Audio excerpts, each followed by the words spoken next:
আসসালামু আলাইকুম।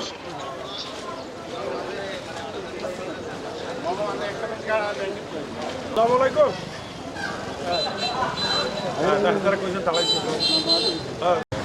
নেতা বলছে সাবেক সচিব সাবেক এটিএম আলমগীর ভাই, আপনাদের সকলের সমর্থনে আমি এমপি হলে আপনাদের সকলে এটিএম আলমগীরের ভাই, আমি আগামী নির্বাচনে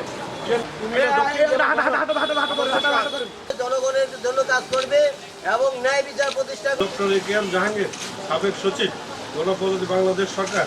একেএম জাহাঙ্গীর ধানের শীষ থেকে মনোনয়ন চাচ্ছি সাবেক সচিবের পক্ষে, বুঝলেননি, এবং তারেক জিয়ার পক্ষে।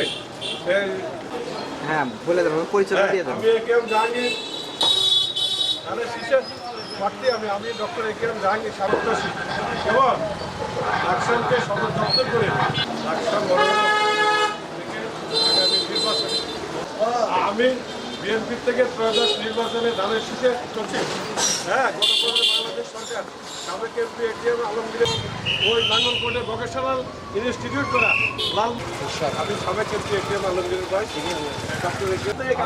জাহাঙ্গীর সাবেক সচিব, আর ব্যবস্থা করবো একসাথে একটা টেকনিক্যাল কলেজ করবো।